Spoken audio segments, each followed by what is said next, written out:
Hey everybody, Rosematter here. Welcome to part 4 of my Chaos Head Noah Let's Play. Last episode, I wanted to believe that Yua was just, a sweet, innocent, shy girl who just wanted to, I don't know, be friends with someone who was a little bit of a loner, but that doesn't seem to be the case. It seems like she actually was just getting close to Takia in order to learn more about the NewGen murder. She seems to believe he has something to do with it. She had receipts. She told him about this whole thing about how, like, you are Shogun, you sent the pictures to yourself, and, like, the timeline doesn't line up from, like, when you got the pictures and all that. I don't know how she found all this information. Like, why is she so invested in this? I assume maybe she knows. I'm guessing maybe one of the girls that jumped in the first, the mass suicide, that she knew one of the girls or something, and she's very invested in this.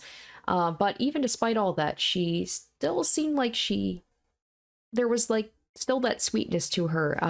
But I think she just wants answers. She wants to know what the heck is going on, as do I.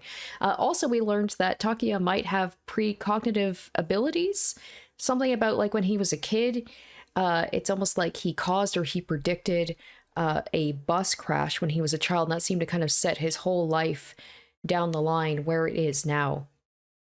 So we're just learning more and more. It's just getting crazier and crazier. It really is giving me Higurashi vibes right now, and I'm digging it. So anyway, I'm really excited to get back into it, see what happens next. So let's go.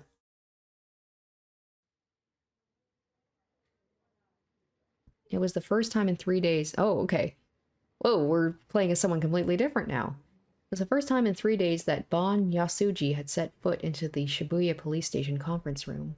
The investigation meeting for the Mocho crucifixion homicide case had already begun, and Bon was greeted with universal gazes of displeasure for his tardiness.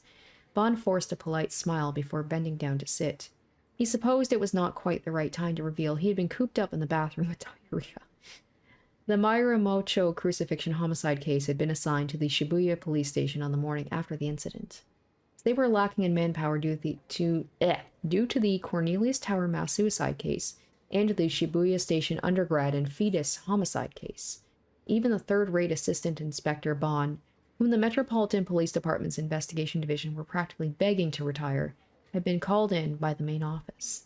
Moreover, as all the incidents had occurred within the Shibuya police station's jurisdiction, it was an unusual situation in which a single jurisdictional station was utilizing 3 special investigation teams. Because of this, operations were made quite difficult, with the 3 investigation teams having access to only one large conference room that they had to alternate between. The mass media were hailing it all as one large known case as NewGen, and there were rumors that the police would combine the 3 investigation teams in order to make a NewGen investigation division, thus solving the issue of manpower. All the detectives found this prospect completely asinine, regarding it as nothing more than an absolute joke. Bon's superior, Inspector Matsunaga, who was in charge of the investigation team, called out to Bon with a piercing gaze. But Bon did not notice this. He simply continued to cool himself down with a handheld fan as he took a moment to recuperate. I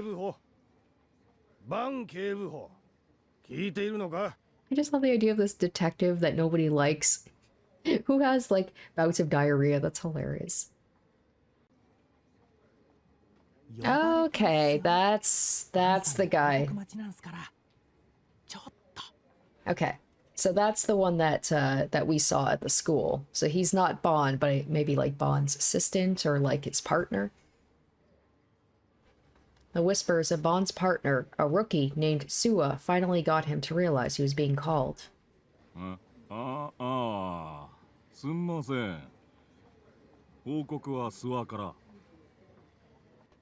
do you look like? Who do you look like?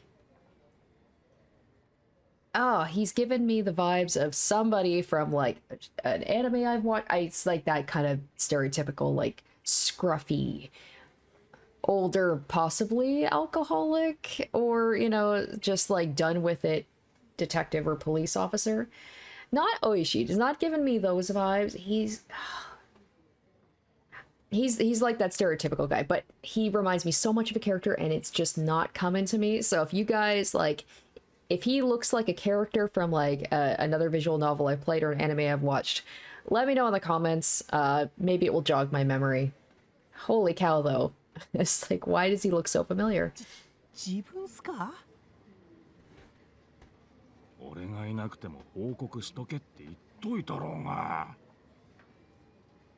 He's sort of reminding me of there is the older guy, the older police officer from Psychopaths a little bit, but I don't know if that's who I'm thinking of. 早くしろ。Soa sighed as his superior jabbed him in the elbow, then stood up straight and tall. 犯行現場近くの監視カメラの解析がようやく出出ました。犯行時間に不審な人物が映ってました。Oh, is that going to be me? Is that why he was at the school? He was like looking for my guy because I was there around the time of the and then of course there was the girl who was also in the Sume uniform as well. Murmurs echoed throughout the conference room. The relaxed atmosphere from before had been turned on its head. The other detectives began to take frantic notes in order not to miss a single word of Sua's report. Considering the situation, it was no surprise they were so frantic about it. After all, 3 horrific cases had occurred within their jurisdiction in the span of a single month, only one of which was not ruled as a homicide as of yet. Their strong determination to find the culprit even in the face of their reputations was only natural. プロジェクターに映像を出します。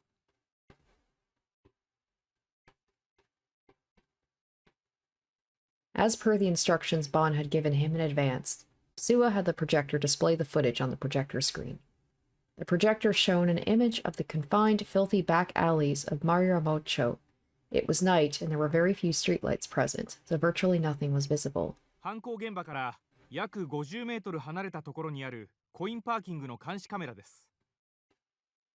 The parking lot was only big enough to fit 2 vehicles. It was a tiny plot of land interposed between 2 buildings, and it was constructed without any real care as well. The scene of the crime was not visible in the footage. Not even the path leading to it could be seen. All it displayed was the road that was one farther away from the crime scene. The video had no sound. The time the video had been recorded was graciously displayed on the bottom right-hand corner of the screen. 9:34 p.m. Wonder if it's going to show my guy like walking in to the alleyway and then running away.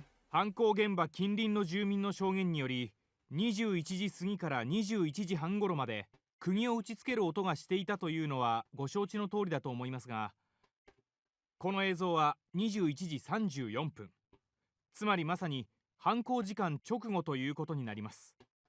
不審人物が映っているのは21時34分53秒からおよそ6秒間です。駐車場の前の道を奥から手前へと走り抜けていきます。Yep, it's me. Immediately following Sua's explanation, a silhouette appeared on the footage. They seemed to be in a great hurry and ran from the back of the screen to the front. And of course they're going to be like, well, that's the uniform of Sume Academy, so we'll have to find this guy. But also, I'm not at school a lot, people don't really know who I am. As the resolution was quite poor, not even their gender could be ascertained at a glance. But Bon had already gotten the crime laboratory to analyze the very point. 科捜研で解析した結果、映っている人物は男。年齢は10代後半から20代とのことっす。です。人相の判別までは無理でした。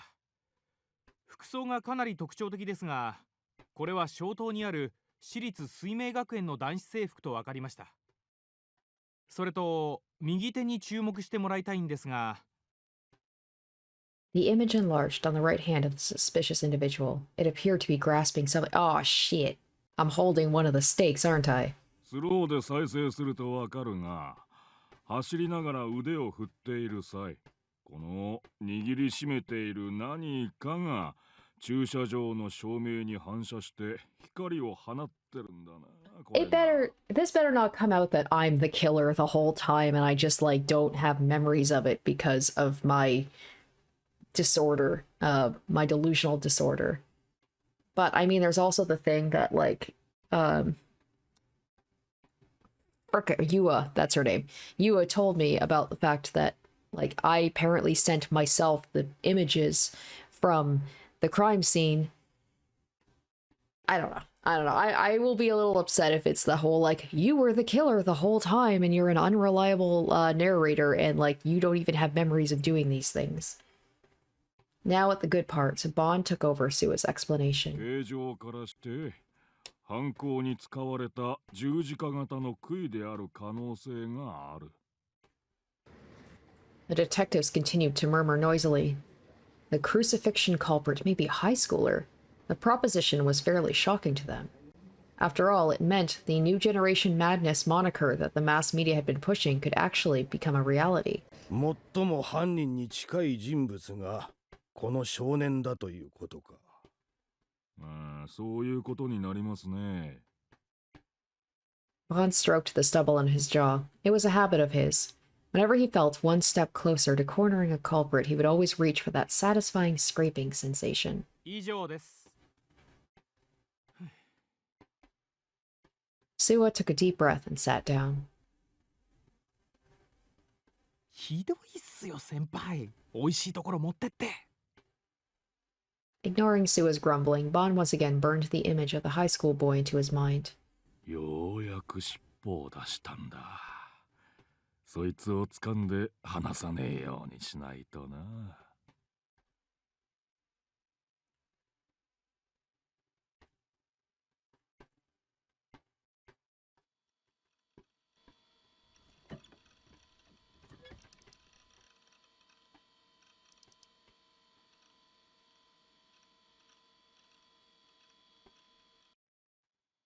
Sure enough, the image Shogun had sent was in my cache folder. 168491.jpg was its name.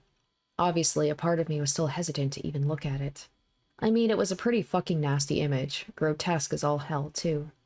I was sure just looking at it would throw me right back to the scene of the crucifixion, where that violent scene had taken place right in front of me.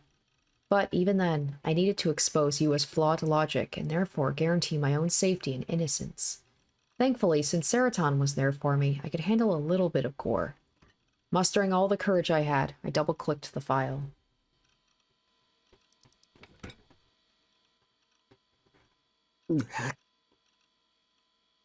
God, it was so gory, but compared to the crucifixion scene I'd seen in person, it wasn't quite as bad. Telling myself that the image had to be fake, I was just barely able to stomach it. When I'd first received the image, I'd closed it immediately after looking at it once. I hadn't inspected it thoroughly. This time, holding back the urge to vomit, I decided to examine the image in excruciating detail.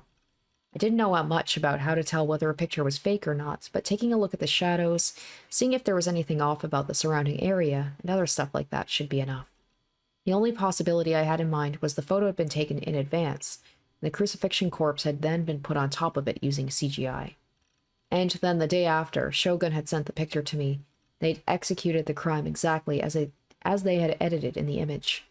Thanks to the poor resolution and how dark the image was, I could only really see the stakes, leaving the identity of the victim unclear. Light was only hitting the area surrounding the corpse, yet something about the image was just begging for me to look at the crucifixion itself. I felt like that was the intent of the person who'd made it. I mean, come on, focusing that much light around the corpse was kind of overkill, don't you think? Well, it wasn't like I'd been paying close attention to the actual crime scene, so I couldn't really jump to conclusions.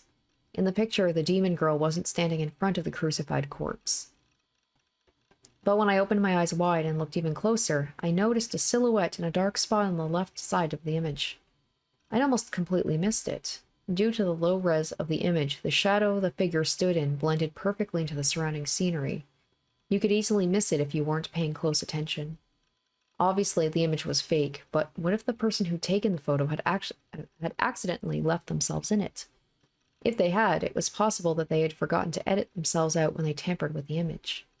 It looked like they were wearing a Sume uniform. In that case, don't tell me it's me. They're gonna zoom in and it's like, it's me. In that case, it had to be the demon girl. She'd been wearing one at the time of the crime, after all.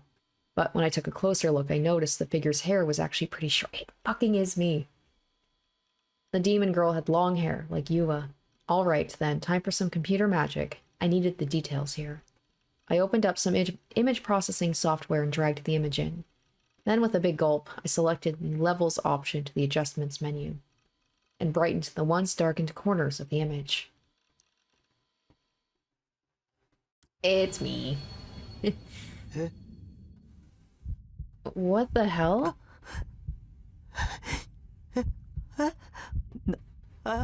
なんだこれ。 So that's me running away, and yet she's not there. So, like, what, is she a figment of my imagination? Pictured on the screen. Pictured on the screen was unmistakably... 僕だ。 This is that the game is making us think this, right? Like the fact that I might be the killer. I refuse to believe that it's that simple. How was it me? It didn't make any sense. I'd never even been there before September 29th. This is gonna be so confusing with the whole thing about like the dates not lining up and everything. Oh god, this is gonna screw me over so bad. I couldn't find any bit of proof that it was, but it absolutely had to be. Nothing made sense otherwise. I mean, Shogun had sent the image on the 28th, and the crucifixion murder had occurred on the 29th. If the image was of what had happened on the 29th, then that would mean it was a picture taken from the future. We got some time travel, boys and girls. Oh boy. What if they threw that in there? Like, oh, also time travel is a thing in this game. うるさい、そんなはずはないんだ。 I kicked the plastic bottle at my feet and closed the paint program. I checked the file's properties to see when it was made, and then I lost all words. The timestamp was the 28th, but that was the least of my worries now. In the comments section of the properties menu was a single inconspicuous sentence. Oh, damn it, I bet it's whose eyes are those eyes. A sentence my eyes couldn't look away from. Yep.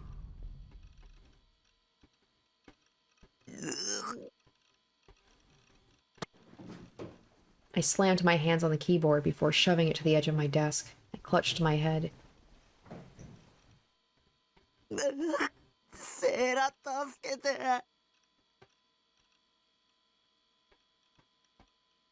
I could barely hold back my tears. What the hell had I done to deserve a whole week of nothing but more and more insane bullshit? Why was I the only one that had to deal with this shit? Hang on a second. If they had somehow managed to get a photo of me and then they'd edited it into the image of the crime scene, that would either mean Shogun had taken a photo of me without my consent, or that he had somehow obtained my photo from another source. And considering how he'd suddenly entered the chat room and started talking to me right after Grimm had left, he had likely been aiming for me and me alone from the very start. Shogun might very well have discovered my real identity. If that was true, then Shogun, the demon girl, anyone could raid my base at any moment, and then I'd be abducted. I felt a chill on the nape of my neck. It was the gaze again. There was something there watching me.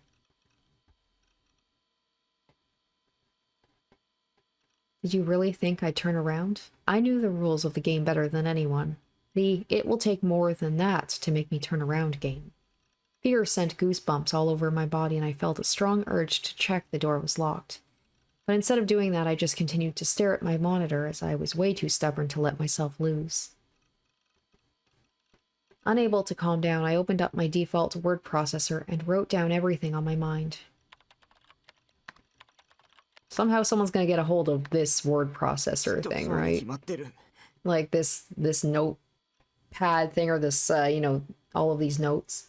Okay, Demon Girl, cold-blooded murderer, has precognitive power. Shogun, Demon Girl's underling. Yua, Shogun's underling.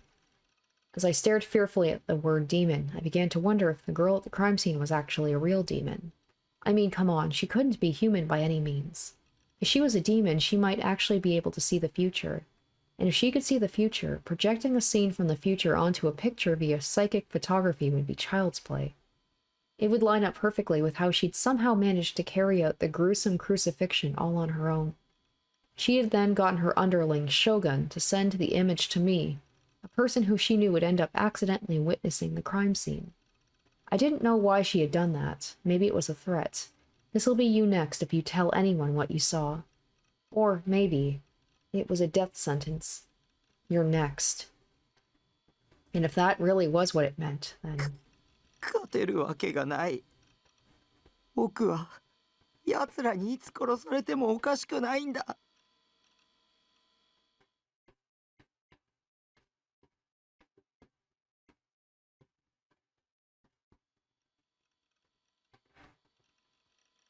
Kusunoki Yua faced the PC in her room.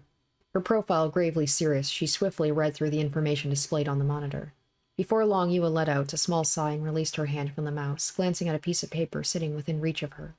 She, like, secretly a cop or something? Or is she just, like, you know, like I said, maybe she's invested in this because one of her friends or someone she knew was involved in one of the murders. It was the very same paper she had put before Nishijo Takumi the day before, the printout of the chat log between Nineheart and Shogun. All right. I was really hoping maybe that she actually was, you know, just a sweet girl. And maybe that was a delusion, but it actually happened. Nishijo-kun. Yua muttered a single name. The view of Takumi sitting alone on that Shoto Park bench appeared in her mind before she quickly shook her head to drown it out. So maybe she did say that, what did she say? Something to the effect of, like, not all of what she said was untrue about, like, her wanting to get him to know him better or her feeling bad for him. Suddenly she looked behind herself in surprise. 今、誰かに見られていたような。 Her gaze stopped upon a large stuffed Garo froggy enshrined on her bed. Wondering if it had just been her imagination, she tilted her head in puzzlement. Then she slowly rose to her feet, walked over to her bed, and fell onto it headfirst. The sheets smelled of the sun. It seemed that her mother had kindly dried the futon earlier today. Yua buried her face in that relieving scent, her gaze wandering about vacantly. Her room was very neat and orderly, placing her meticulous personality on full display. This especially applied to her large bookshelf, which was rather incongruous for a room sized at around 13 square meters. It was packed tightly with countless books, leaving hardly any gaps. However, charmingly, the lower half consisted of nothing but complex academic books, computing-related books, and other similar material, contrasting greatly with the upper half, which was filled with shoujo manga and anime DVDs. With another sigh, Yua turned her body face up and stared at the ceiling. DID. Is that, what, dissociative identity disorder, I believe? Oh, yeah, DID, dissociative identity disorder, a condition in which a single person has more than one personality. A personality is defined at it as a continuous pattern of engaging with one's environments while being aware of the environment and their ego. In other words, a human being's ego presents itself by recognizing the continuous passage of time, confirming that their actions and subsequently received information are consistent, and from there is themselves. Personality change in DID is sudden and can be triggered by psychological stress, social stress, as well as various other environmental factors. The disorder is characterized by many cases in which the different personalities do not retain the same memories. The age of onset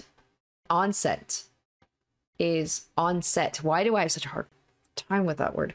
It's in early childhood, but it may not always be clinically apparent. It is easier for the disorder to become chronic should the patient have experienced some form of childhood abuse or psychological trauma. It was first referred to as multiple personality disorder in the Diagnostic and Statistical Manual of Mental Disorders by the American Psychiatric Association, and while the name may be commonplace, it has not been used since the DSM-4. Oh, diagnostic results. You are extremely delusional. Wait, what?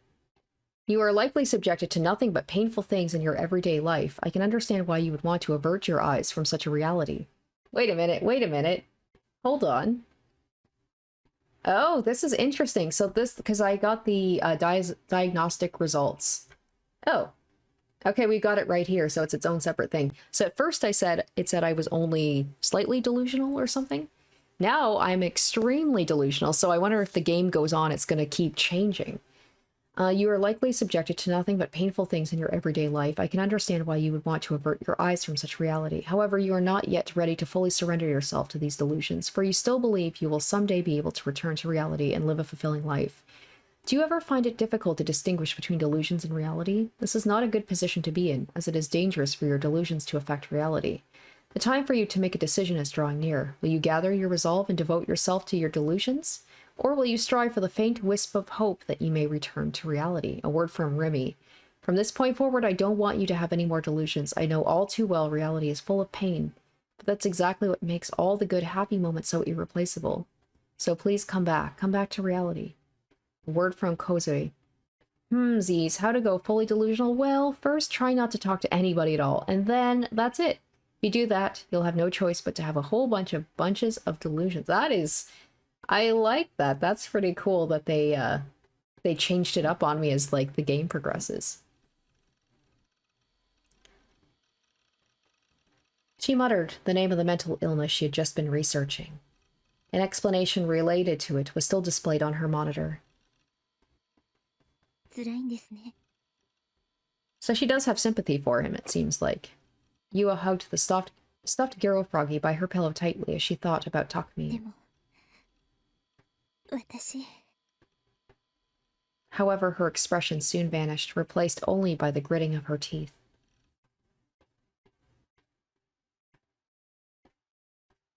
How interesting that she's starting to feel the gaze as well.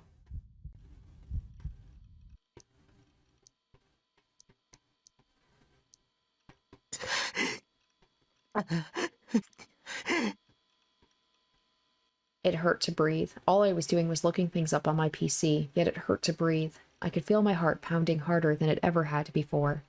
And of course, the feeling that something was watching me would not go away. I was still just barely keeping myself from turning around, but I knew I couldn't do it for much longer. So I wonder if he's going to go back to the doctor and tell him about everything that's going on. I cried out angrily at whatever it was. Surely it wasn't the demon girl, right? Oh god, what if it was? She could be using second sight or clairvoyance or some other demonic power to spy on me. Clairvoyance, a psychic ability that allows a person to see far beyond normal human perception. With this power, what is normally impossible to see with the naked eye due to distance, angle, obstructions, etc. can be perceived. The power can manifest in many ways, such as simply enhancing one's natural vision or seeing distant things in the form of still images.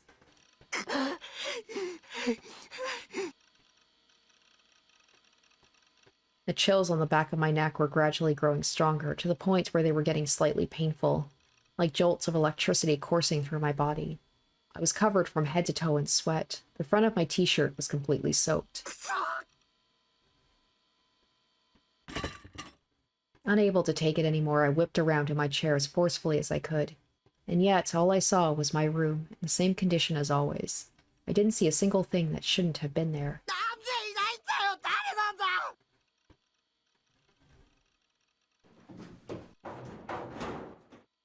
With a yell that was closer to a shriek than anything, I burst up from my chair and went to make sure the door was locked. And much to my relief, it was. I wiped away the sweat on my forehead with my sleeve.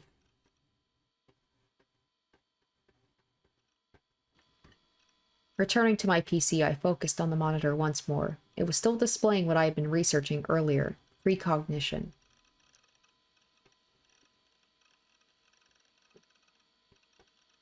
Wait, from Wiki Pedophilia? The Encyclopedia of Useless Knowledge? Oh my gosh, how did I just catch that? I get it's like a thing of Wikipedia, but why would they call it Wiki Pedophilia? That's a choice. When I was a kid, I truly believed precognition existed, that psychics existed, and if I was being completely honest, I still did to a degree. That was why my first thought had been that this image from Shogun and the demon girl were a precognitive photograph, a thought which only drove me to look into it all the more. What if maybe, just maybe, there were tons of psychics all over the world and I just didn't know? Back when I was a kid, when that bus accident happened, I'd managed something like that had been pretty close to precognition. For that reason, I couldn't completely rule out its existence. But no matter how much I searched, all I could find were extremely dubious articles about the occult, voodoo shit, or whatever else. There was absolutely nothing that proved scientifically whether it existed or not.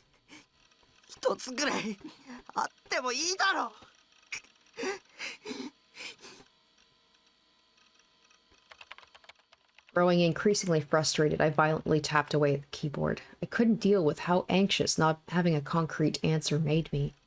Was the world really telling me to give up? To wait here, trembling in fear of demons that might or might not come? I couldn't stay sane like that. Of course, I would have vastly preferred to learn that precognition didn't exist. But regardless of what the truth was, I needed to know, badly. pretty much out of options, I decided to take a look at Channel's occult board. The place was typically home to nothing but total BS noise. Lies and misinformation, mainly, but it actually had some pretty mind-blowing and even useful information scattered on it sometimes. Be funny if, what was Kurisu's, @channel handle? Was it, like, Gohan Kamehameha or something like that? If she was on there? I know, once again, this is before Steins Gate, but it'd be funny if there were, like, little hints of, like, what was to come. Fighting back how frantic I was, I opened up @channel. Then I clicked on the occult board and gave precognition a search. And when I did... Let's see, precognition and prophecies, Phantasm, general, NewGen, shittily predicting the future of Japan, number of dudes who want Feston, queen of precognition, to kick their shit in, the Messiah, Fess, Fess, that was the girl with the blue hair.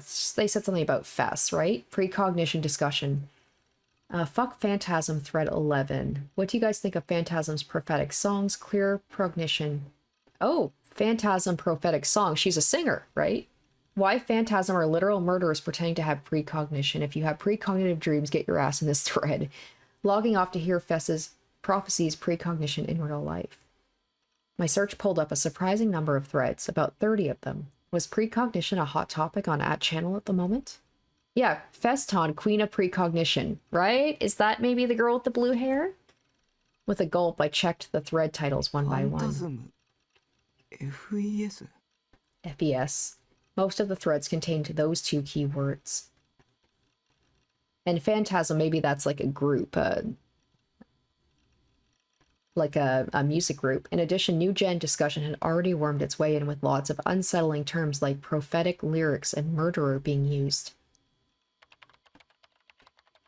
Having never heard of Phantasm before, I went to Google them. Apparently, they were a Shibuya-based, four-piece gothic punk band that had been doing live concerts recently. They were so popular, in fact, they were completely dominating the indie music scene with a female vocalist known only as Fess. Anyway, to check whether it was related to precognition or not, I clicked on the thread at the top titled Precognition and Prophecies, Phantasm General, and gave the contents a brief skim. It's wild, like, how... it just looks so like something that could be in the real world, like the whole thing with the threads and everything. They really did their due diligence with like the world building in these games. Okay, let's see. Calm your tits, everyone. But yeah, let's go to the concert Sunday. Those who will do enjoy Fess-sama's Black Mass without letting any of it go to waste miss out and you'll get the crucifixion treatment. I read the lyrics, but it still feels like a stretch. The phrasing is vague as shit. There's no way there are actually any prophecies. If I'm wrong, though, have mercy on me, crucifixion killer. Calling it precognition or a prophecy or whatever the fuck it is taking it way too far. This ain't Nostradamus, so how about we just sit back and enjoy the music for what it is? Fess's stuff ain't bad lyrically, but I can feel the NewGen connection, to be honest. Everyone always talks about Fess, R.I.P. the composer Rio, poor guy's getting no credit. Feston's lyrics forced me to find the meaning of life. It's a trap. Festars are total shitters. Well, to be honest, I want to be assaulted by Festama and that chill voice of hers while she grinds her boots into my ass, over and over until it feels like my eyes are going to fall out of their sockets. It would feel so intoxicating to stop on the edge right at the last moment, and so erotic, as I wonder if she'll spit on my face. No matter what you think, I want Fez to just take a knife and cut open my throat, ending my life. I want to breathe my last breath as she says to me, "You are an eyesore. Feston is my waifu." Take that to the BDSM thread. Also, Fess is my waifu, actually. Stop bumping this shit. Is this what you guys mean by NewGen prophecy stuff? O servant, revealed by the light of the moonlit night, connect the phantasmal paths which lead to this place.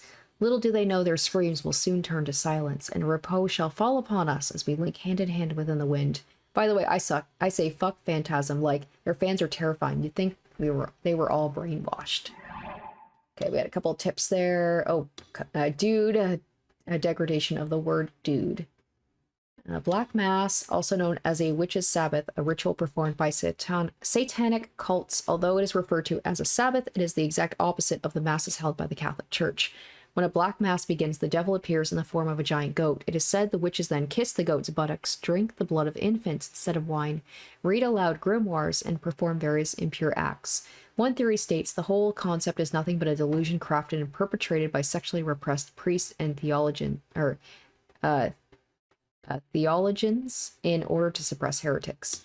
Sheep, a derogatory term referred to those who blindly follow their leader or shepherd without question.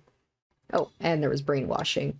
The use of violent methods to forcibly reconstruct someone's thoughts or principles. Brainwashing is performed by applying intense external pressure via physical methods or psychological methods. It is a method of mental reconstruction that is stronger than mind control. Now you're gonna get it. Don't leak the lyrics, dumbass. What a brainless troll. Those lyrics.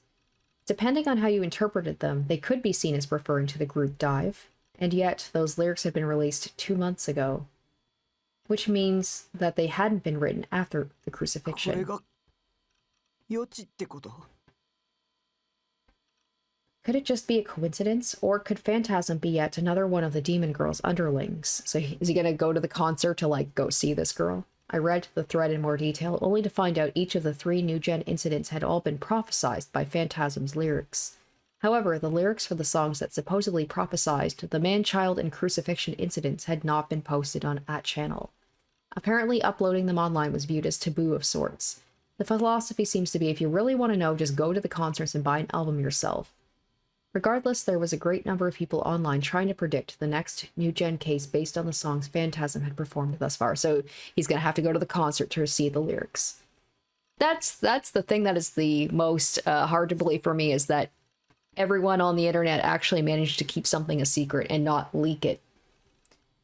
And apparently, ever since NewGen had kicked off, Phantasm's albums had been completely selling out. They had been so successful, in fact, even the mainstream media had picked up on it. Gothic band boasting cult following rises among the youth of Shibuya. News stories like that were popping up all over the place. The one writing the lyrics was the head leader, Fess. No one knew her real name. What if Fess was actually the demon girl? If she was, it would explain how she had managed to prophesize the incidents literally months before they'd occurred. The demon girl was the culprit, after all.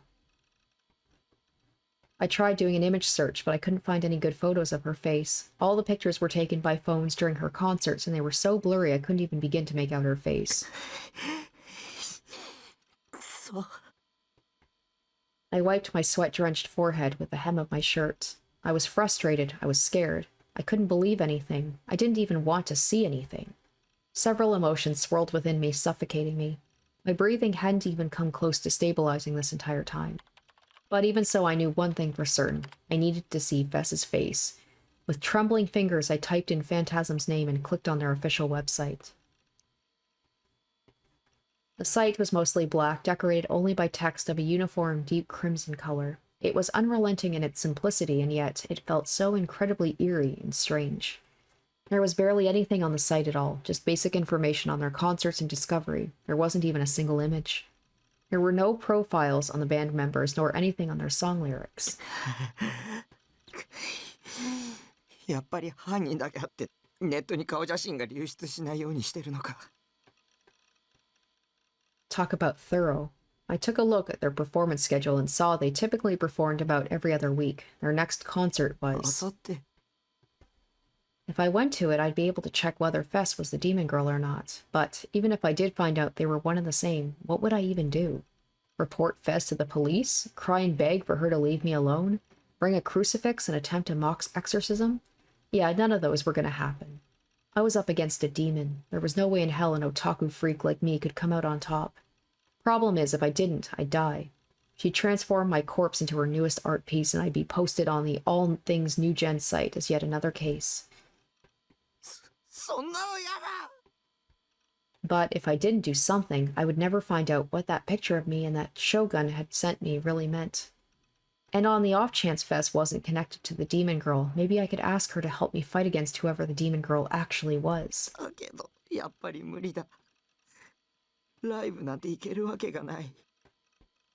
I'd never been to one in my life. That sort of thing was infinitely beyond my comfort zone. Not to mention concert halls were cramped and dark and noisy and crowded.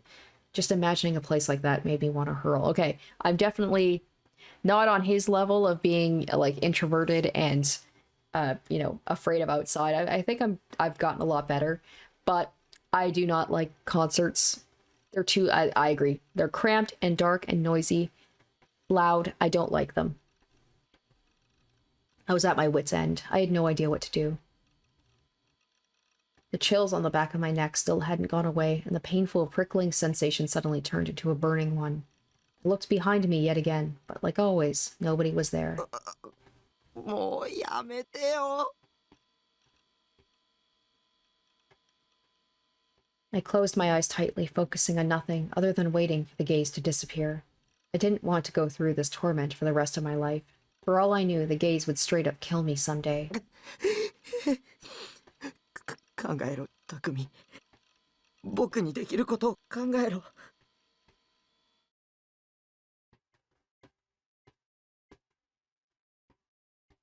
I better not get a jump scare. Okay, I was... Oh, he's going. Alright. Hiding in the shadow of a telephone pole, I looked at the gigantic concert hall from afar. After agonizing over it all day yesterday, I'd somehow managed to nut up and did what needed to be done. I like that I can just hear my heartbeat. You can tell how nervous he is. So here I was, Gigantus. It was located on a narrow street in Shibuya beneath the elevated railroad tracks. It had a very distinct red brick exterior. The exterior was lit up too, giving off an old-fashioned, austere vibe that made it feel as if I had been transported back in time to the 50s or something. To think that a spot like this was in Shibuya of all places. I had had no idea it even existed until yesterday. It was only 5 minutes from the station on foot, yet there wasn't very many people at all. Every once in a while, a train would pass over the elevated tracks with a tremendous roar, and the telephone pole I was hiding behind would tremble slightly, but that was about it. Just a moment ago, there had been a bunch of what appeared to be Phantasm fans in front of Gigantus. Some of them were wearing outfits so out there, I'd almost mistaken them for cosplayers. However, what surprised me the most was that there honestly weren't that many of them. Despite being such a huge topic online, there must have been no more than 100 people there. Regardless, they were all inside the building now. The concert had already begun, but since none of the audio managed to bleed outside, it certainly didn't feel like it.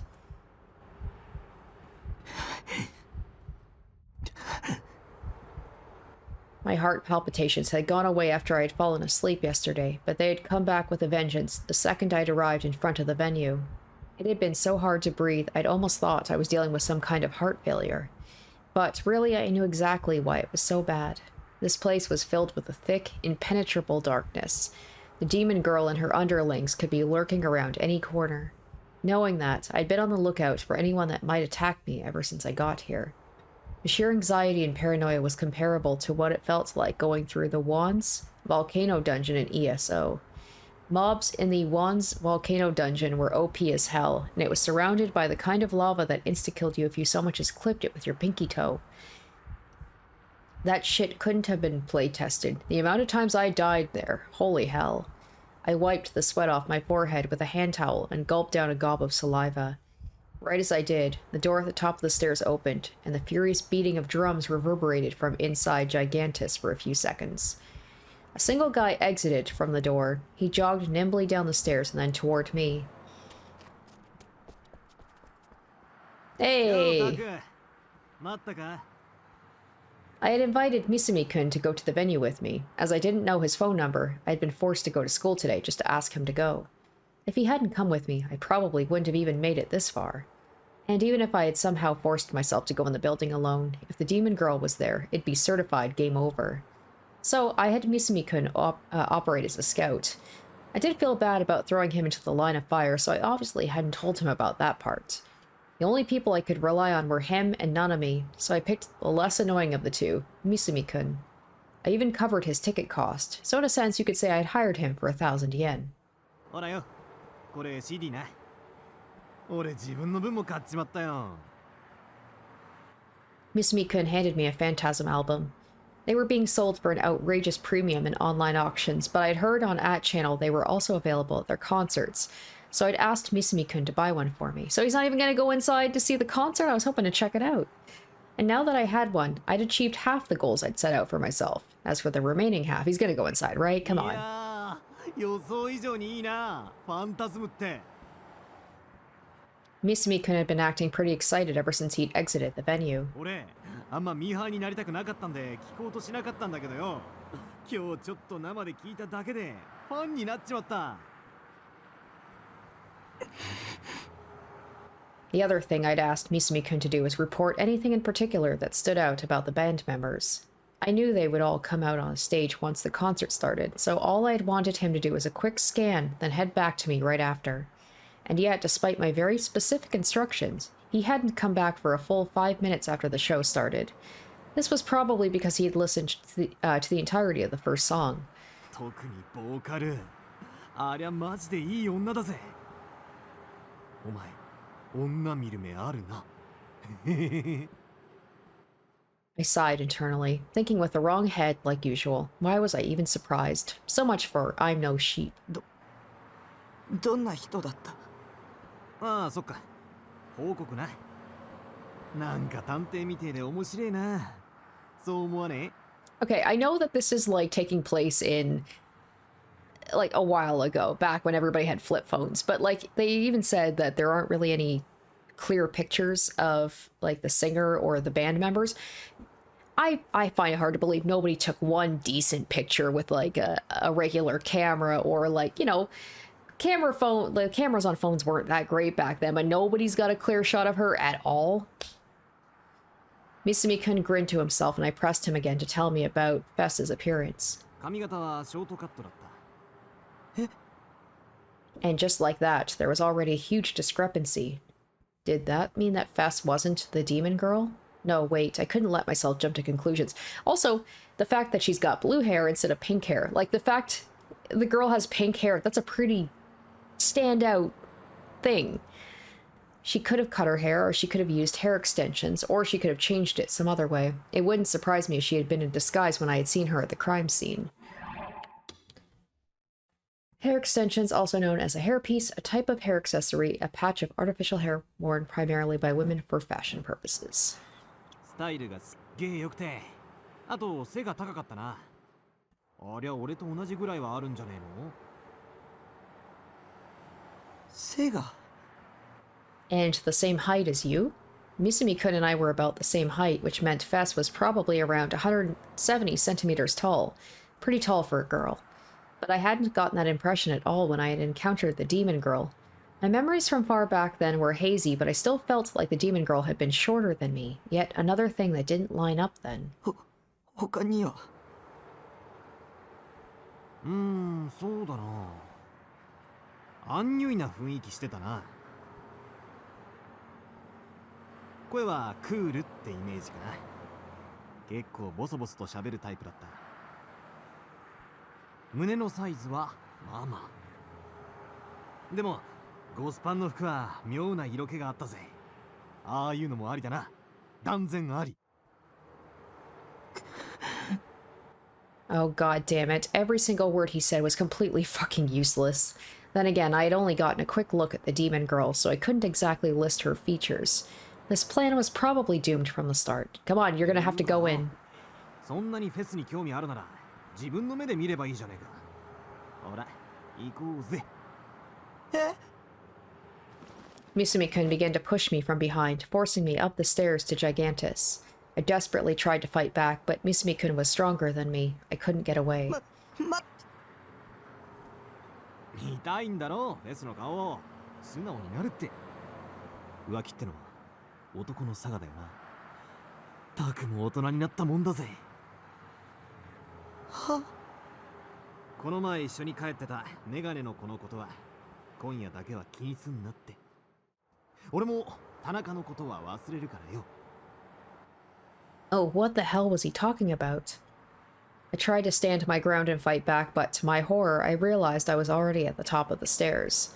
While it was only the second floor, if I were to slip and fall, it would hurt like hell. Just the thought made me stop resisting as hard. And in that moment of weakness, my entire body weight was sent crashing through the door and into the venue.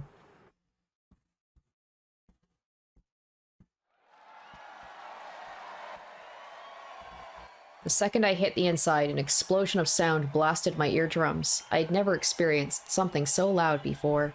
Even the pit of my stomach was being forcibly shaken by the vibrations. It was so intense, it felt as if my entire body was being crushed to pieces. There were no seats in the venue. Everyone was standing up to watch. They were all rocking their bodies in rhythm with each other, shouting, "Fess, Fess, Fess," as their fists shot up and down, Still nowhere near the level of a Wotage performance, though. Okay, that's the thing, I actually don't know what that is. Wotage, a unique cheer or performance that a selection of fans enact at an idol concert and other live shows. Some performances include very intense physical movements, with each and every one of the movements having a specific name to them. Fans and an audience performing Wotage in perfect coordination is a sight to behold. The heat was devastating. It made me want to vomit. I might have been an otaku, but I was definitely not the type to obsess over idols or voice actors.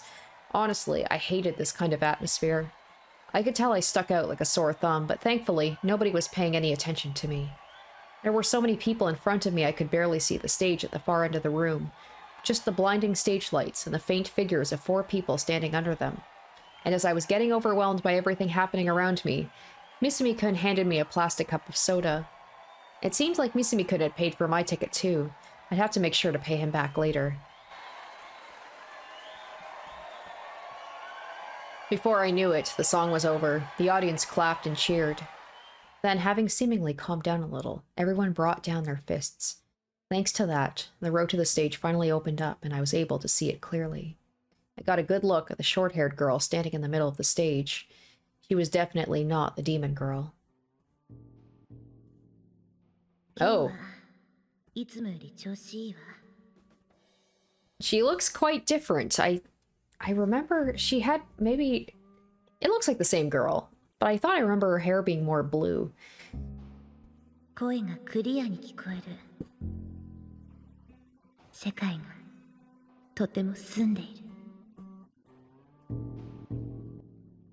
The voice coming through the amp sounded nothing like the demon girl that had said those cryptic words to me. Misumi-kun was right. Fess definitely had an aloof vibe to her. Despite her short hair, she didn't feel boyish. She gave off a mysterious aura with a mix of charm, allure, and a hint of distance. And to top it all off, the silver accessories she was wearing all glittered fantastically as they reflected the lights.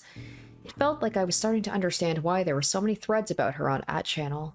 In this kind of concert, I had always thought the band members would be more energetic. But Fess seemed incredibly indifferent during the intermission. She was pretty much the exact opposite of the excited audience. Maybe that was just the type of person she was. But it seemed like the audience wasn't surprised by that. They just stayed silent during the break, listening closely to Fess's words.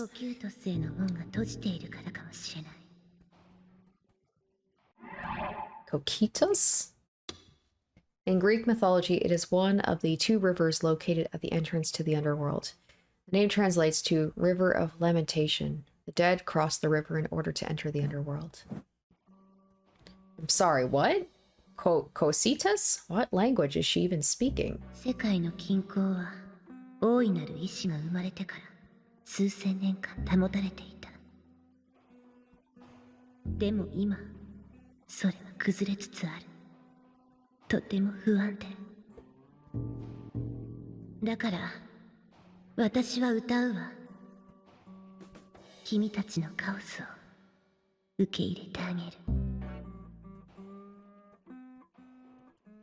Oh, I guess they were a goth punk band, so the band members probably had characters that they played. Maybe it was an easy way to win over the hearts of fans. Just spout some random nonsense that hinted it might mean something, giving it enough mystique to keep people engrossed. Speaking of mystique, Fess was holding something strange in her hand. In her left hand was a plain old mic, but in the other she was holding some sort of weirdly shaped mic stand. It kind of looked like a sword. It was shaped so elegantly it felt sinister. It looked so sharp that if you even so much as grazed it, it would slice your finger in two. It was huge, too. As tall as Fess, in fact. There were also lines of glass embedded into it, which glowed with an ominous blue light. I couldn't tell if it was really a sword or not, but either way, it wasn't half bad as a character accessory. No complaints there. I was strangely captivated by it.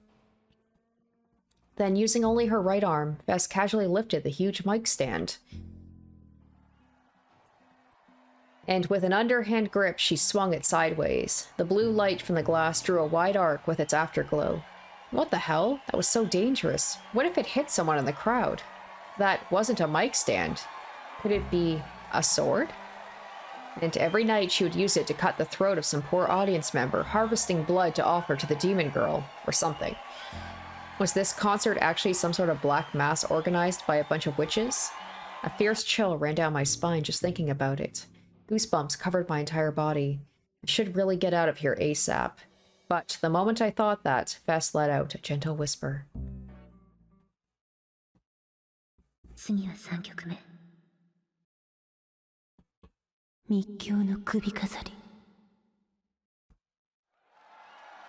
The crowd let out a huge cry of joy upon hearing that.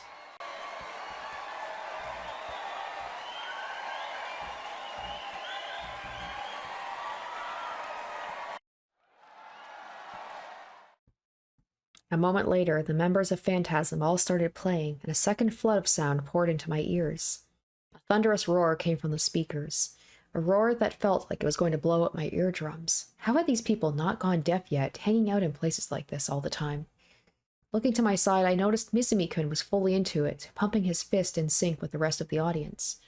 The intro ended, Fess began to sing, and when I heard the lyrics, I swallowed hard.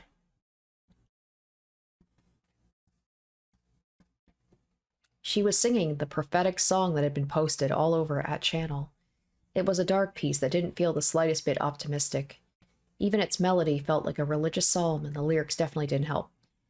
This is where I feel really bad if you aren't watching this on Patreon, because unfortunately I'm gonna have to, like, I imagine the music is playing right now and I have no idea because I have it muted right now, but like, I feel like this would work a lot better if you could actually hear the damn song.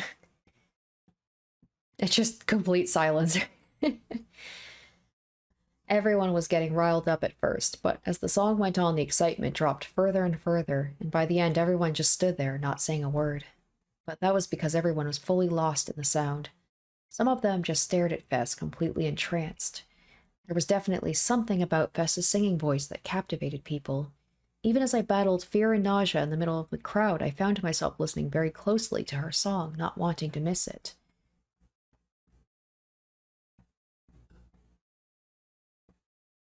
Goosebumps sprang up all over me. For a moment it felt like the air itself had frozen over.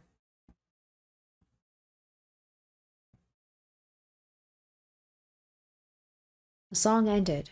Fess was looking down at the stage, swaying her body from side to side as she soaked in the last echoes of the music. And then she suddenly looked back up, and without even gazing for a second, she instantly... okay.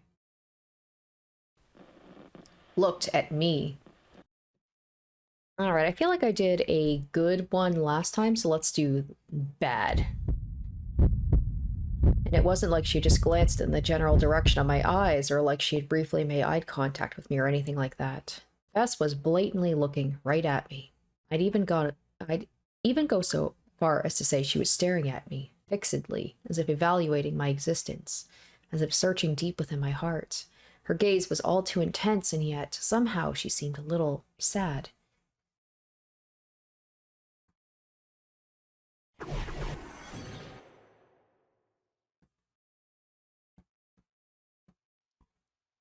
Before I knew it, I was slowly walking on a rooftop, all alone. The wind was extremely strong, blowing raindrops into me from the side. What was strange, though, was that I didn't feel cold. I remembered this place. It felt like I had been there many times before. Oh, I knew where it was now. This dreary scenery surrounded by a fence. It was the school rooftop. I took a look around me, but the rain had made everything so hazy I couldn't make out anything. It was surreal. It felt like the world itself had become blurred.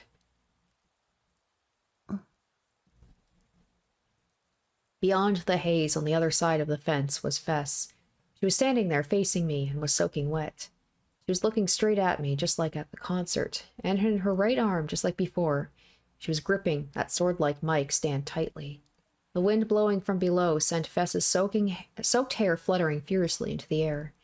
If she even slightly lost her balance, she would definitely fall, and at this height, that would be a death sentence. Just looking at her made me stop dead in my tracks. And yet, despite where she was, Fess stood tall without the slightest hint of fear in her eyes. On the verge of tears, Fess gently extended her left hand toward me. Let's jump off together. It was almost as if she was asking me to go with her, trying to seduce me.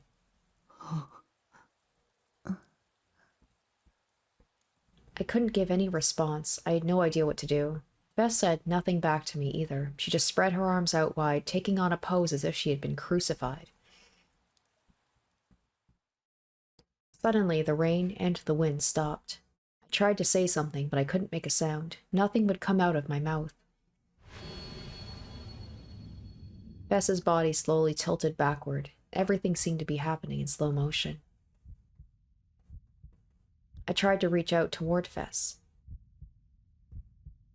but my own movements were in slow motion too, so I could only look on in frustration as my arm slowly extended out in front of me. Fess was already closing her eyes, and not long after, her figure disappeared from my line of sight. Oh wait, I'm back home now? 鬱だ。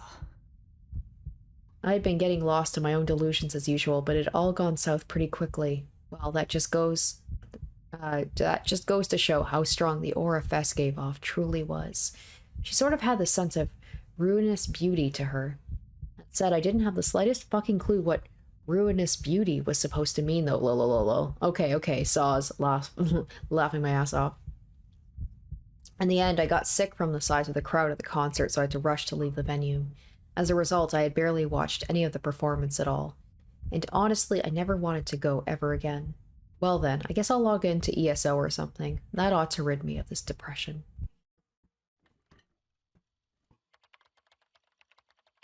To me, ESO was my life. It was my happy place, a breath of fresh air that let me forget about the real world. As long as I could immerse myself in ESO, I could forget about all my troubles. I could stop being me and instead wander Baselard as Neinhard. But today, for some reason, Neinhard was a little off. I knew that he relied entirely on my inputs and my decisions, but somehow I found myself struggling to pull off things I could normally do with my eyes closed. This game was supposed to be a breath of fresh air, but today, the more I played it, the more irritated I got. なんだよこいつ。捨てるぞお前。 He's so whiny. Oh my gosh, his voice is like so screechy. I knew it was all my fault, but I still took my anger out on Neinhard. ああもうムカつく。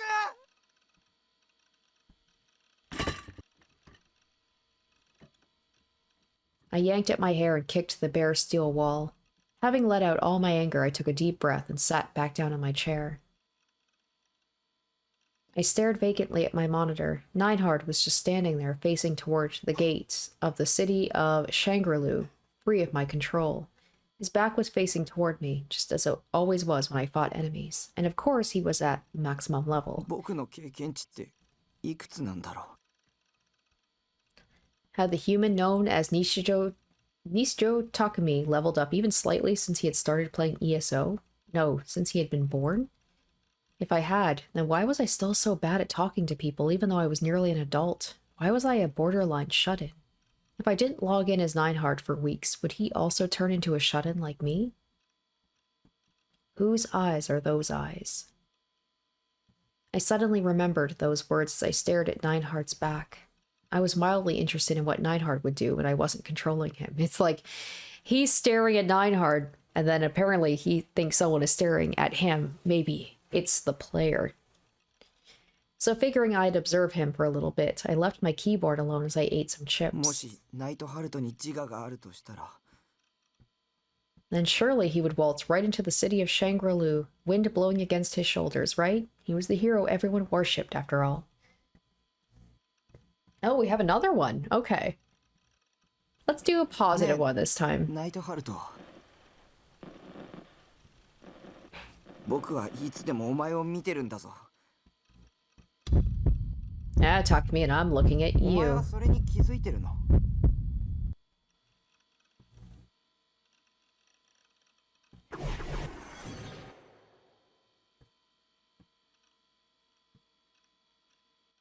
And then... I haven't really tried a neutral one, have I? Neinhard, let's go to the 2D world. I hadn't typed anything, and yet Neinhard still spoke. Thinking it was just an optical illusion, I rubbed my eyes, but the message was still there displayed in the chat. Maybe that's how I make him normal, quote-unquote normal, is just don't give in to the delusions at all. Optical illusion, also known as a visual illusion, a phenomenon in which information is perceived incorrectly, but the person perceiving it is still able to logically discern that it is incorrect.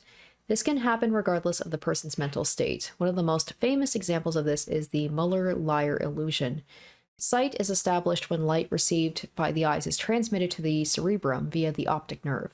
Once it reaches that location, it acts as a stimulus, and the light information is translated into what we perceive as sight. However, this process involves extrapolating the structure of the external world based purely on light information, which is only made possible by utilizing a filter of empirical data. This leaves room for errors in perception. There is a theory that states optical illusions occur when an error is generated as a result of the brain operating under a cause and effect hypothesis, but arriving at a false conclusion. In this case, the conclusion based on one's experiences up until that point does not match up with reality, causing dissonance. As well as this, there is a theory that humans block out 99% of what they perceive. It is said if a person were to process all 100% of what they perceive, they would not be able to remain sane. Go to the 2D world. What was that supposed to mean? All the characters just want him to join the 2D world. Even you can be a hero. We'll fight together. 僕に言ってるの。 You're not into 3D, right? You couldn't care less about it? いや、そうだけど。 Neinhardt was speaking to me, the player controlling him. WTF. Did he have a will of his own after all? Place your hand on the monitor. When you do, you'll be able to enter Baselard as Nishijo. Why can't I say his last name? Nishijo Takumi. The password is, whose eyes are those eyes? だが断る。二次元世界に行くなら、せっかくだから僕はエロゲの世界を選ぶぜ。バゼラードはお前に任せるよ、ナイトハルト。After replying, I used force shutdown to turn off my monitor.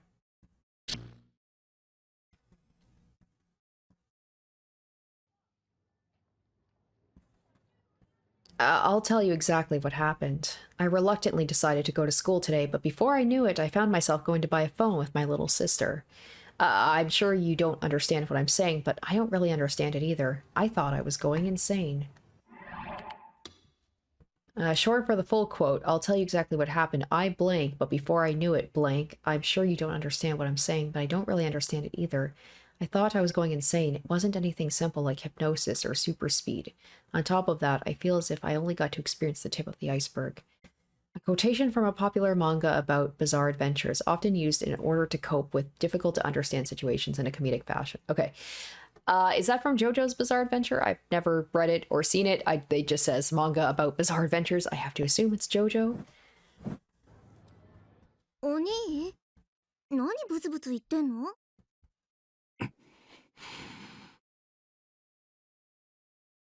それよりほら、この騎士はどうかって聞いてるんだけど。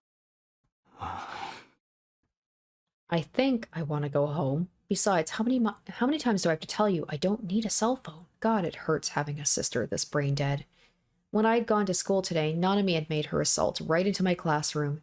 After happily saying, "Wow, you actually came to school today," she had ordered me to go out and buy a phone with her once school was over. Once the bell rang, I had tried to escape without her noticing, but I had forgotten how quick Nanami was on her feet. So after being chased and easily caught up to, I found myself being dragged all the way to the front of the station. I didn't want to go anywhere near the station, and I felt about that the whole way there. Even now, I already felt like I was going to throw up. Nanami thought, not giving a damn about what I felt. Nanami, though, was busy admiring the many different models on display in front of the store. I tried to wrap my head around why exactly Nanami was so insistent about getting me a phone, but I just got a headache instead. これ、色が結構可愛いじゃん。いいと思うな。 Because she's worried about her brother. That's why. She seems sweet. Since she was asking for my opinion, I gave a simple reply. それっていい。 Because, like, they probably worry about him, so they want to keep tabs on him and make sure he's okay. でもな、お兄にはちょっと可愛すぎかも。似合わなさそう。 See, it didn't even matter what I said. That would happen regardless. I'd completely lost track of how many times I had said, "That's fine" by this point. She would ask for my opinion, but she didn't actually intend to listen to it. This was exactly why 3D girls sucked so much ass. お兄、大丈夫？やっぱり人の多さにやられちゃった？マクディで休もうか？ Like, she seems caring. And he's so cruel to her. McD, the fucking prime hangout spot for DQNs? That place was hell incarnate. I violently shook my head, no. そっか。じゃあなるべく早めに決めるね。でもちょっと迷っちゃっててさ。I sighed, deciding to just leave Nanami behind and go home. While Nanami intensely examined the array of cell phones, I took my chance to slip away. Right as I turned toward 107, I saw something so strange it stopped me dead in my tracks. What was that? Oh, what? Across the crowds of people, on the stairs to 107, stood a girl that stuck out like a sore thumb. Oh, okay. I was looking like over there. It looked like almost like some sort of shadow monster right at the bottom of the building there. I like how now I'm seeing things. God, I'm delusional, apparently. Was she holding a sword? The color and aura it gave off felt somewhat similar to the mic stand Fess had been using at the concert. In fact, I would say it was perfectly fair to think of them in the same vein. But even then, it was still one massive sword. It might have been even longer than Fess's mic stand. To my surprise, the girl was wearing a sume uniform. I couldn't make out her face from this distance, but despite holding something so conspicuous, the girl seemed relaxed as could be. She simply watched the people walk down the street from atop the stairs. Talk about bravery. I was seriously impressed. I couldn't believe she was walking around right smack in the middle of Shibuya with that massive toy sword. Must have had one hell of a humiliation fetish. Was the sword a cosplay prop from some new anime? Then again, I was pretty familiar with all the anime that were airing. Was there really a series with a sword like that? Had it slipped under my radar? Of course, walking around Shibuya holding one would be too much for me, but the sword itself was pretty damn cool. I kind of wanted to get one, honestly. I wondered if I could get one in Akiba. Even better if I could order it online.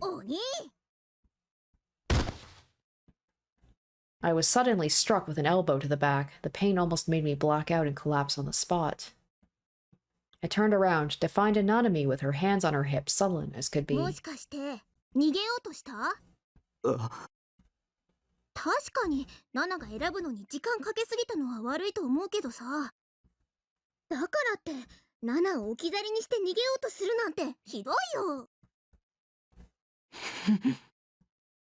I lazily shook my head from side to side. お兄のバカ、携帯の電磁波の浴びすぎで腎臓を悪くして死んじゃえ。 Then she says stuff like that, but that's just called being a sibling. That's just the kind of thing that we say to each other. Electromagnetic waves. Waves that exhibit properties of both electricity and magnetism. Magnetism, first formally postulated by James Clerk Maxwell in 1864. The electric field and magnetic field's oscillations cause them to mutually propagate each other, resulting in a wave that radiates through its surroundings. For that reason, these waves are referred to as electromagnetic radiation. EM waves are divided by frequency into radio waves, infrared light, visible light, X-rays, ultraviolet light, and gamma rays. Electromagnetic waves have long thought to have harmful effects on the human body, but the World Health Organization has made a statement claiming there is no scientific foundation behind the idea, nor any evidence that supports a causal relation between the two. However, there is currently no evidence that disproves a relationship either. The fuck was her deal?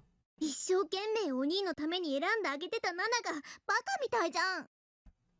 こうなったらもう適当に決める。お兄なんてナナと同じ機種で十分だよ。 Nanami forcefully grabbed my arm. She's like, and I'm gonna give you a cute little froggy charm just to make you upset. 本気で今日契約するんだからね。それまで絶対逃がさない。わかったよ。話せよ。わかったならさっさと来て。 I didn't have a clue why Nanami had gotten so worked up. She really was a pain in the ass.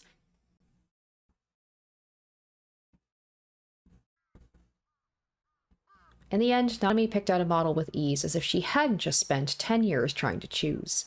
After spending around an hour on the contract and other technical stuff, I tried to finally head back home with my phone, but Nanami stopped me. ナナが初期設定してあげるからマクディやろ。 Without waiting for a response, she grabbed me by the back of the collar and started dragging me to the nearest McD against my will. どうせお兄、携帯持って帰っても電源入れずにほったらかしにするに決まってるんだから。ナナがちゃんと使えるようにしてあげる。God damn it, how much longer was she planning to hold me hostage? And of all the places she could have chosen to do it, why McD? The inside of the Shibuya McD was the embodiment of chaos. There were shitloads of people, and none of them ever shut the hell up. The sheer amount of DQNs was off the charts. At the table right next to us sat 3 DQN tier mothers with dyed brown hair, and to make things better, they brought their kids with them. They had left their children, 3 little crotch goblins with red highlights, to be specific, to run around the restaurant squealing their heads off, and instead of controlling them, they just kept on chatting away. At a different table was yet another group of DQNs, this time made up of 4 high school guys laughing like obnoxious pricks. Next, 2 high school girls, complete with baggy socks and dyed brown hair, sat opposite to each other, hyper-focused on their phones. They didn't even bother talking. Beside them was a snoring middle-aged businessman slumped down on his table, making it obvious he was skipping out on work. But what really made me double-take was a table close by with a group of 5 elementary schoolers. Some boys, some girls. They all sat there with their little school bags on the floor, happily chatting it up with each other as their legs swung back and forth beneath the table. So considering that it was a co-ed, was it a mixer?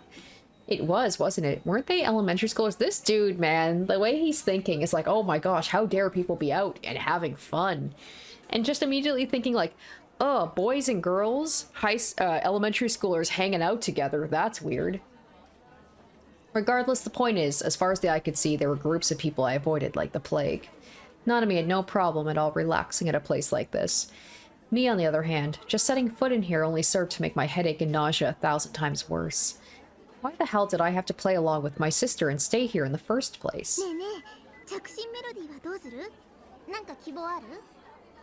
Without even looking in my direction, Nanami played around with my phone as she prodded me for an answer. アニソン。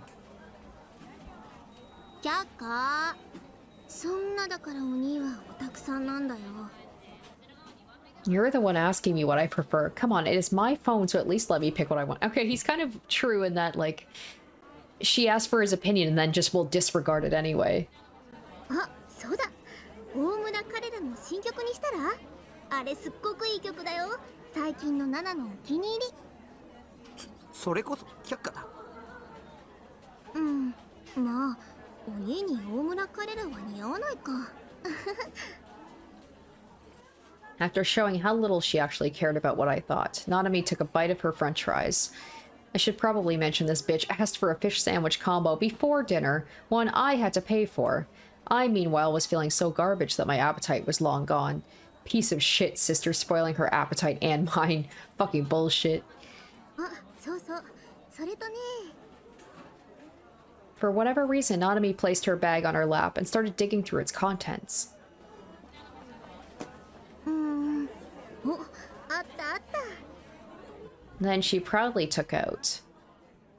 I was saying that was a joke. ゲロカエルンの不良品。不良品じゃないよ。先週出たギョロリゲロカエルン。は？知らないんだ。やっぱ遅れてるな、お兄は。ゲロカエルンって毎週金曜日に新作が発売されてるんだよ。もう全部で12種類ぐらいあるんだから。 Seriously, was there really enough demand for weekly ナナ releases? が携帯につけてるのは最初に出た普通のゲロカエルンでしょ。で、次がデブッチョゲロカエルンで、その次がカクカクゲロカエルン。 Without skipping a beat, Nanami recited the names of the various Garo froggies. 第4弾がのっぺらゲロカエルンで、第5弾が輝くゲロカエルン。第6弾が一番人気があって、猫ゲロカエルンっていうの。その後が幽霊ゲロカエルン、眠るゲロカエルン、燃えるゲロカエルン、ゾンビゲロカエルン、酔っ払いゲロカエルン。 How the hell did she remember all those? Hang on, has she? お前コンプリートしてるの？もちろんだよ。全部集めなきゃ意味ないもん。毎週買うのに行列ができるんだからね。 For a half-assed piece of garbage like that? To be honest, even I could shit out a better design. Wait, why had she even decided to start lecturing me on Garo froggies to begin with? というわけで、このギョロリゲロカエルンあげる。え、なんで？ Aw, it's sweet, especially if that's the only one that she got. So, like, she wants to collect them all, but she's willing to give one of them to her brother. このストラップを携帯につければ、少しは女子から「お、やるな」ってっていう目で見てもらえるから。 After saying that, Nanami started to put the strap on my phone. I don't want that. The fuck? コンプしなきゃ意味ないんだろ。僕がそれもらったらお前揃わないぞ。心配しなくても大丈夫。2つ買ったもん。 Oh, okay, never mind. 毎回2つ買ってるのか。 I was starting to seriously doubt her aesthetic taste. 今回だけだよ。お兄の携帯用に余分に買ったの。わざわざ。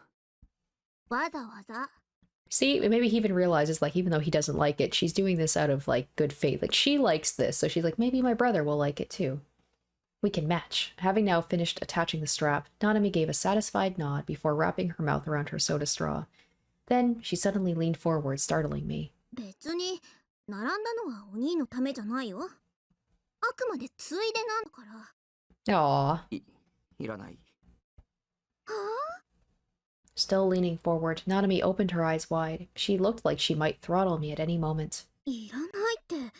ナナがわざわざ買ってきてあげたのに。ついでだったんだろう。っていうか、僕、ゲロカエルンとか興味ないし、むしろキモいし。だからお兄は女子にモテないんだよ。 I'd almost expected her to slap me, but surprisingly, Nanami managed to rein in her temper and sat back down. And instead of taking her anger out on me, she started nibbling on a fry instead as she sulked. でも抵抗しても無駄だからね。ギョロリゲロカエルン、もうくっつけちゃったもん。 She sure was acting like the queen of everything. Then again, I knew jack shit about cell phones, so it was true Nanami knew best here. もし勝手に外したら毎週並んでもらうの刑だからね。並ぶって何に？決まってんじゃん。新作ゲロカエルンを買うための行列。2時間待ちとか普通だから。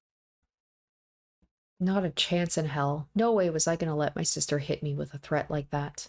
For a while after that, Nanami wordlessly continued to fiddle around with my phone.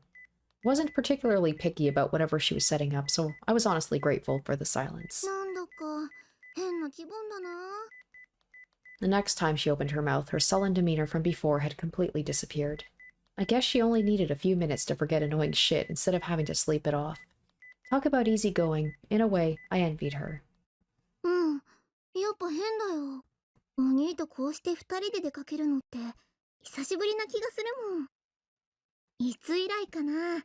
よく思い出せないや。お兄はいっつも部屋にこもってアニメ見てるかゲームしてるかだもんね。ま、たまにはこういうのもいいかな、新鮮で。さすがに毎日はナナも嫌だけど。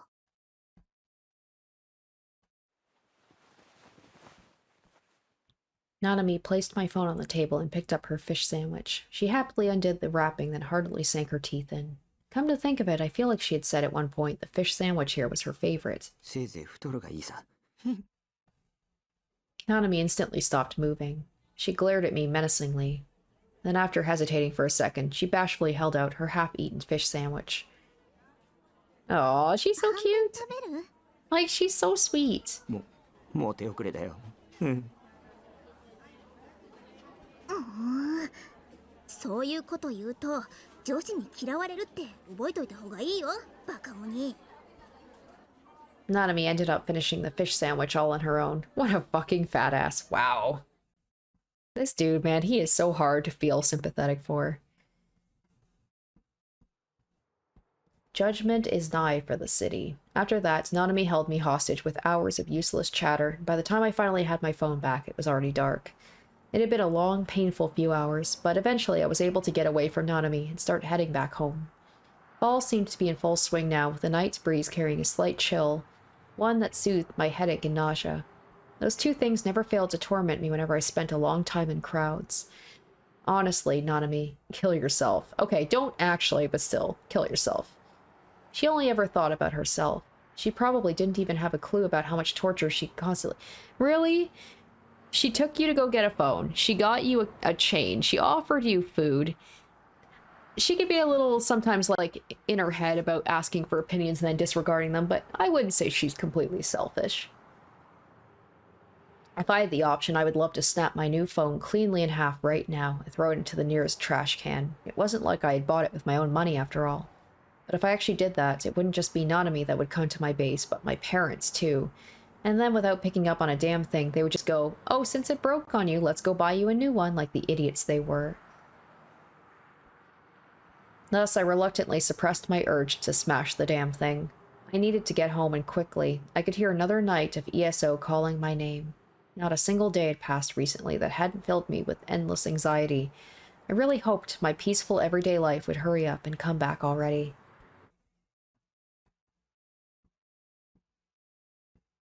On that night, another grotesque case occurred, the fourth NewGen case. Like always, Grim laid out the details to me while I was playing ESO.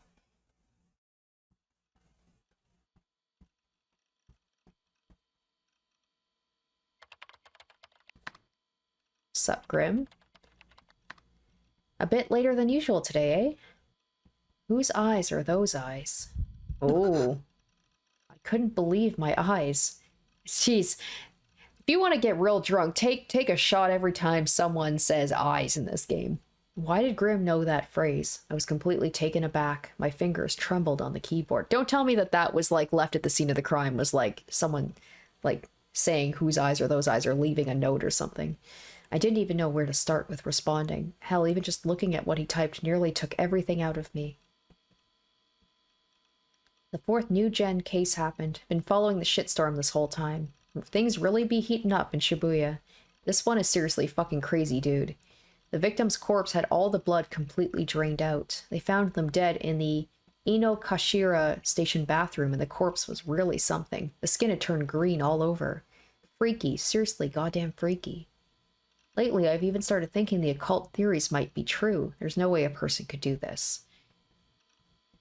I bit my lip as I watched the messages flow. My imagination came very close to forming an image, but I was just barely able to keep the delusion at bay. I took a gulp of cola from the bottle to calm myself somewhat. Damn that Grim. He had to be ambushing me like this on purpose. Eh? No reaction? How do you know so much about it? You're talking almost like you were there.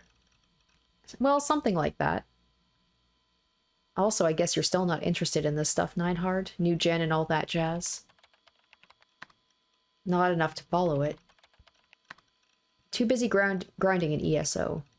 Never change, oh lightning fast, Ninehard.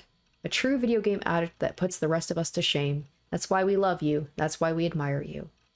I didn't really want to talk about NewGen, so I somehow managed to fool Grim into bringing the topic to an end. Oh, wait. Before I do that, let's go to the tips list. Video game addict.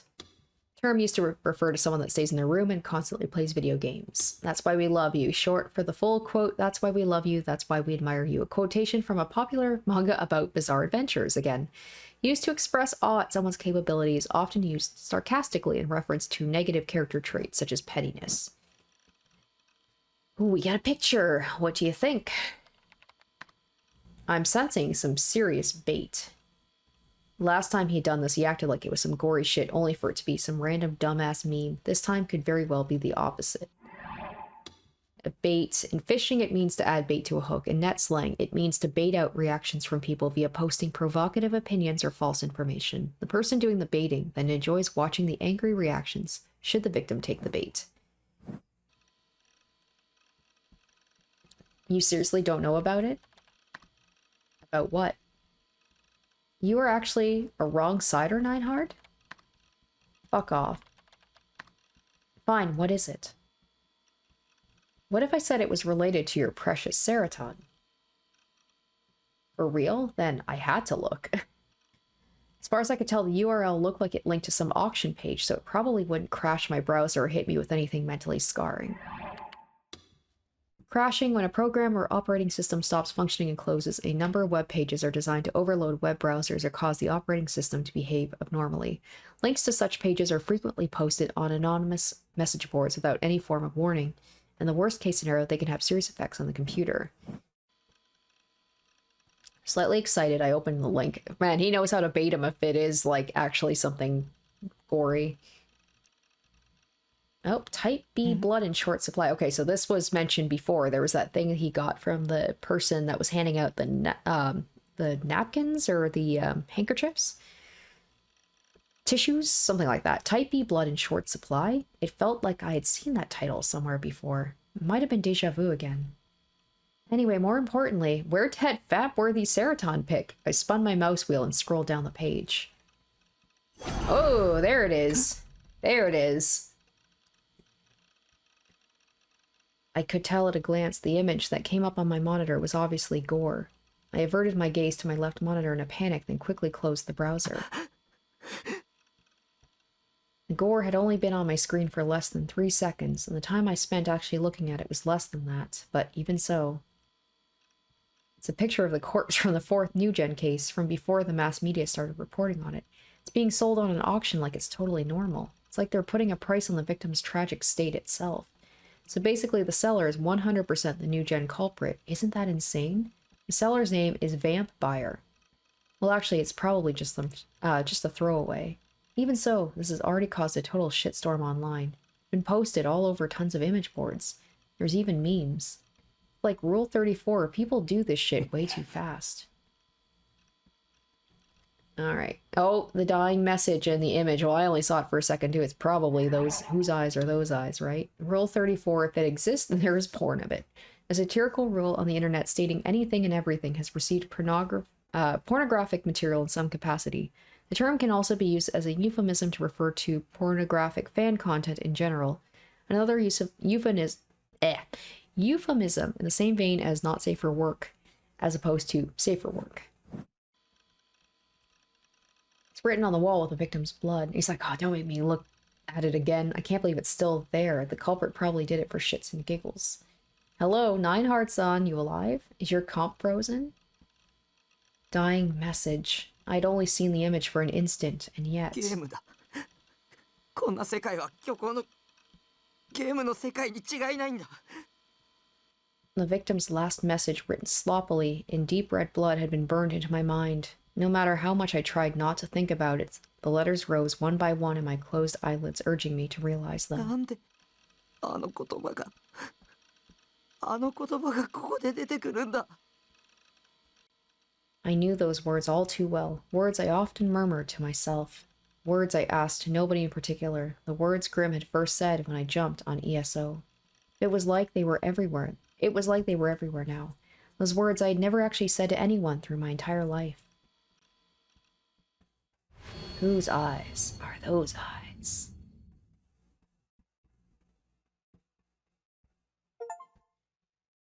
Well, quite a bit of new information and new things coming up here. We've got the introduction of the detectives on the case, so that answers the question of who that guy was that was hanging around the school and why he was there. Is that picture of Takumi running away from the scene of the crime. And speaking of crime, we have another NewGen case popping up here. And the phrase, once again, whose eyes are those eyes, appearing. Something that, you know, he said that he's never said to anyone. So, like, are we having a situation where, like, he has, and also bringing up DID, dissociative identity disorder. That's what Yua was looking into. It seems like it's pointing towards maybe Takumi somehow committing these crimes and not remembering them. It also would explain the Shogun messaging the pictures to himself and like the times when those images were sent. It feels a little bit like that's too obvious of an explanation for what's going on here. I feel like it's going to just go in a completely different direction. It feels like the game is kind of like leaning towards having us believe that that's the case, that Takumi is the killer, but he doesn't realize he's the killer because of his delusions. He can't remember doing them. I don't know. I want to believe it's something more than that. And then we see Fess and like, how does she factor into this with the potentially prophetic lyrics? It's just, it's once again, I said this before, it's given Higurashi vibes a little bit, where it's just like, can we trust our characters' point of view? And this one's a little bit more on the nose as opposed to like with Keiichi. where it's like he felt like he was going crazy and like what is real, what is not. I mean, we literally see our character having delusions, but the thing is, like, there are certain points where we know for sure he's having delusion because we chose to have those delusions. But are there times where like he is delusional but we are not aware of it? I don't know. There's so many questions, but I am so interested to find out more about this. So we finished up chapter 2. We're going to start chapter 3 next episode. Hopefully you guys are looking forward to that. Thank you so much for watching this episode. And yeah, stay tuned next week for episode 5. Until then, bye. Shoutouts to my top tier patrons: Salieri, Revealing Storm, Amlife, Icognito, Saturn Sins, Doubless91, Harry Gazip, Kenju Storm, and Lynn's VA.